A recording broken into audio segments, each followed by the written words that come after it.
most of the things you knew about acne face mapping are wrong. There's no such thing as acne from kidneys that appears only under the eyes. And this is just one of the many examples I could give you. So in this video, I'm gonna give you the realistic face map for acne because this is a great tool to use to identify your acne's root cause, but only if it's used correctly. And honestly, most of the face maps from the internet are nothing but correct. So I'm going to show you exactly what to look at in order to identify your acne's trigger. There are 4 main areas on your face that could indicate it, not 15 like those weird face maps say online. And I also want to discuss the meaning of the 3 areas from your body where you get acne and what exactly they could indicate. And if you actually have acne in multiple of these areas, stay with me until the end of this video because we will also talk about this in detail, and I promise you that this video will be a real eye-opener for your acne.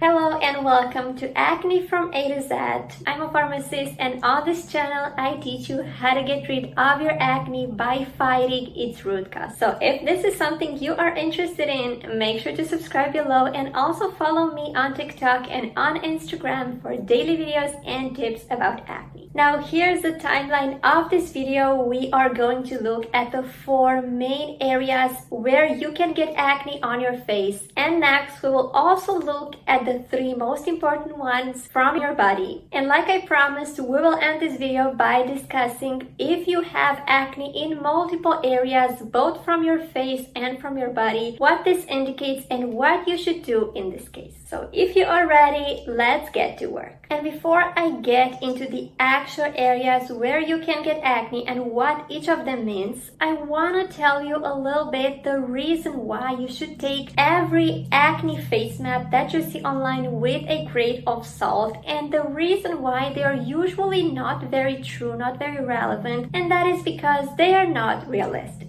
And you know, I always say that the reality is very different from the theory, and this is also available for acne. So even though a face map might show that if you have a certain problem, you may break out in a very specific area, for example, under your eyes, this is not very practical in real life because I personally have not seen anyone breaking out exclusively in their under eye area. And I am pretty sure you can confirm this. Generally, if people break out in this area, they are going to break out in their upper cheeks, maybe on their nose, and also under their eyes. So it's not a very specific area like the face map indicates. And this is why you always want to take that information with a grain of salt. Also, if you check multiple face maps from the internet, you will see that they do not always say the same thing. So for example, some of them say that if you are breaking out because of your heart, I personally have never heard of acne because of heart issues, but anyways, they say that if you are breaking out because of your heart, you are going to get pimples on your nose. This is what some face maps say. On the other hand, you have others that say that if you are breaking out because of your heart issues, you are going to get breakouts on your temples, which is a very different area. I have also seen some face maps saying that your breakouts on the forehead are because of your heart issues. So we already have 3 different areas that are very different one from the other, and you don't really know what to believe anymore. And this is why I always tell you not to believe everything you see online, especially when it comes to face mapping, because face maps are a really great tool in order to identify your acne's trigger, but only if they are used correctly. And like I said at the beginning, most face maps that you can find online are not very true or very relevant. And for this reason, I have created my own face map that I use in my daily practice, and that is based on my experience with patients, and I have seen it being confirmed in my practice. So people who have breakouts in these areas actually ended up having problems with exactly what these face maps indicate. So we are going to go over each of these areas, and I'm going to explain you exactly what each of them means. First of all, we have the lower face face, and this is probably the easiest acne in terms of what it indicates. It is the easier to diagnose. And that's because pimples that appear in the lower part of your face exclusively are usually hormonal. Now, what this lower face means isn't necessarily the jawline only, because I've seen this mistake going on a lot online. So a lot of people say that if you have hormonal acne, you absolutely need to break out on your jawline. This is true, but I wouldn't mention only the jawline here. I would say that if you want to know that your acne is hormonal, it will usually be in the lower part of your face. And this could include the jawline, but it could also include the neck, the chin, the area above and around the mouth, and also the lower cheeks. So these are all areas that are part of the lower face, and all of them can indicate breakouts because of hormones. What is specific to this kind of acne is that it never affects the forehead and generally the upper face. So if your acne is hormonal, you should not get breakouts in these areas. If you do get some pimples on your forehead, they might have another cause, but definitely not hormones. Going on, we are going to talk about the cheeks. And this is actually a very common area where people break out at all ages. And from what I have seen, most cases of cheek acne are caused by an imbalance in your gut. So in your microbiome, however you want to call it.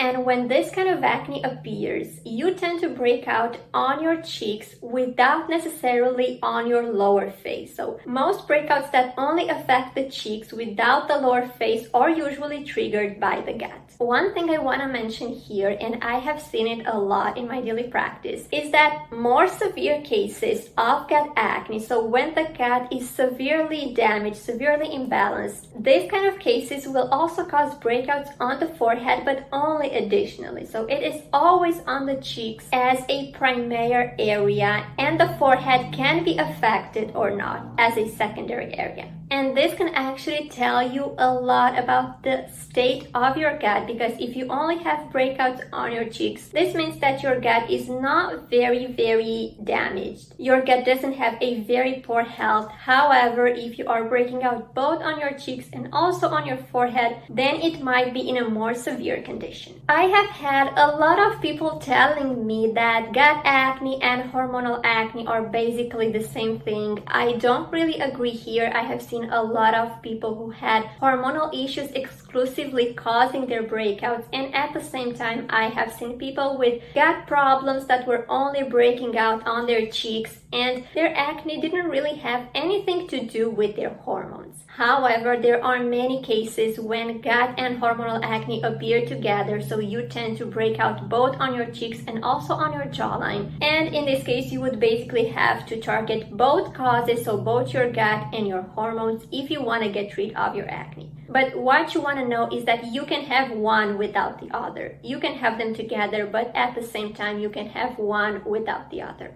The next area I would also mention is the T-zone, and I see a lot of people breaking out here. It's a very common area, and that's because it is the part of the face where we have more sebaceous glands. Now, what the T-zone actually means is the forehead, the nose, and sometimes even the chin, so the T-zone area from the face. And like I said, this area has the highest number of sebaceous glands, so this means that your face is going to make the most sebum in these areas. And this is the reason why people who have an oily skin type tend to break out in this area. It's because of the increased number of sebaceous glands and of the increased production of sebum in this area. A lot of times when you have an oily T-zone and breakouts because of oily skin, you are also going to have enlarged pores. So this is a really good additional sign that you are breaking out because of oily skin. And more often than not, this kind of acne causes pimples that are on the milder side. So they are not very hard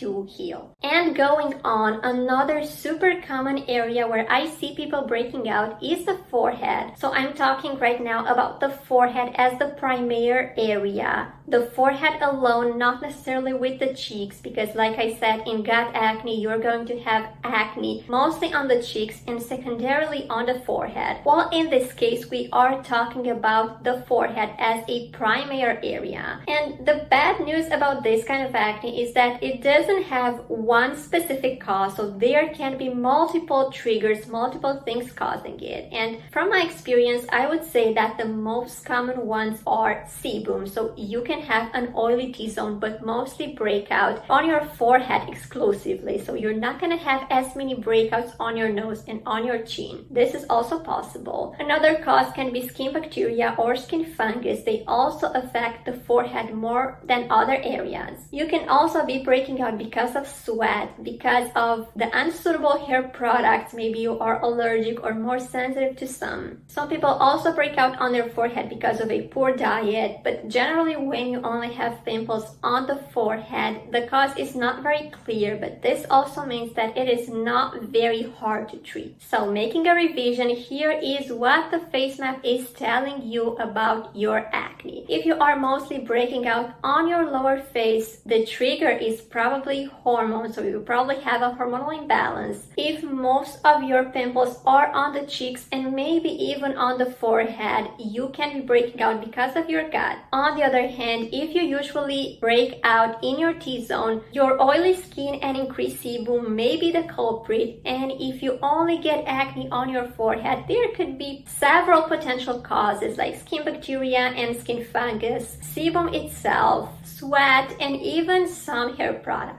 Now, I want to talk a little bit about some areas of your body where you can get acne, because I get questions about this every single day on my social media. And the first area I want to discuss is the back. So a lot of people have acne on their back and they cannot get rid of it. And they always ask me, what can they do about it? And again, there are multiple causes. So if you are breaking out on your back, there can be several triggers. And I would say that finding the cause depends on the other symptoms that you have. So first of all, if you only get acne on your back, a lot of times it's because of sweat or of skin bacteria, especially if it's not very severe. So in this case, exfoliating helps really well. So this is my advice for you. If you have back acne, you should start by exfoliating your back once a week whenever you take a shower and see how things go, because if it improves, the cause was most likely sweat or sebum or skin bacteria. However, if things do not get any better and your back acne doesn't seem to respond to any skincare, there are some high chances that it has an internal cause, especially hormones. But from my experience, when you have hormonal acne, it will not appear on the back as a primary area. So most of the times you will break out on your face, in your lower face, and the back will only be a secondary area. So you can only get additional pimples on your back, but not back acne alone, at least not as long as your acne is hormonal. So in this case, you would have to treat your back acne just like you would treat hormonal acne. Skin fungus is also a potential cause of back acne because it is pretty easy for that fungus to migrate from your scalp, especially if you have scalp dandruff.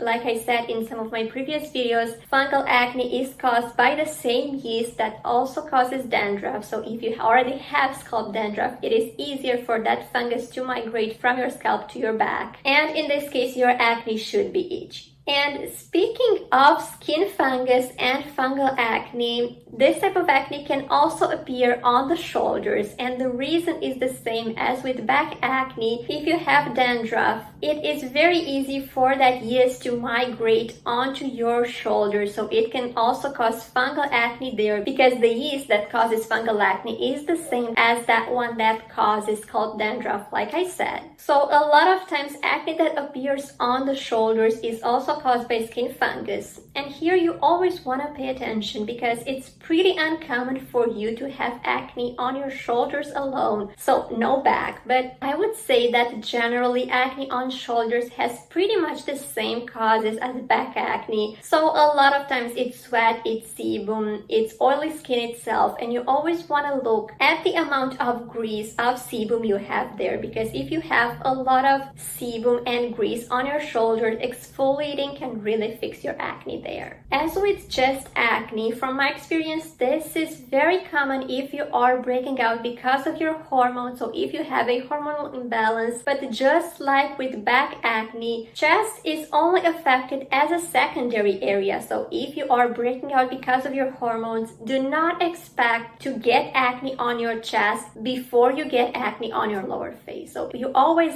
break out on your lower face, and maybe you also break out on your chest, but it's also possible that you do not. So keep in mind that if your chest acne is hormonal, the chest will only be affected as a secondary area. If it is not because of hormones, the other potential causes could also be sweat, sebum, skin bacteria, skin fungus, generally things that also cause back and shoulder acne. Now that you know what the most important areas from your face and from your body translate into, what if you have acne on multiple of these areas? And I actually gave you a really good example about acne that appears both on the cheeks and on the lower face. And in this case, it's a combination of gut issues and hormonal problems. These two issues appear very often together. However, if you have acne in any of the other areas, so let's say you have acne on your face, but also on your lower face, on your jawline maybe, or on your chin, a lot of times you may have a combination of problems. So for example, you may have an oily skin type, but you may also have hormonal issues. And generally, when your acne does not respect the face map alone, so it doesn't appear in one area of the face map, a lot of times you may have multiple triggers that are causing it. Now, if you guys need help in identifying your acne's root causes, especially if there are multiple, and if you can't really find the root trigger on your own, you can check my course, the Anti-Acne Formula, that will help you identify the root causes of your acne, and it will also give you a specific action plan that would fix all of them, depending on what is causing them. I'm gonna link it below, and if you want to get a little preview of what this course teaches, I invite you to check my free ebook. It talks about the most important types of acne, and we have actually talked about a lot of them in this video, but this ebook is completely free, so make sure to download it below. The thing I want you to remember from this video is that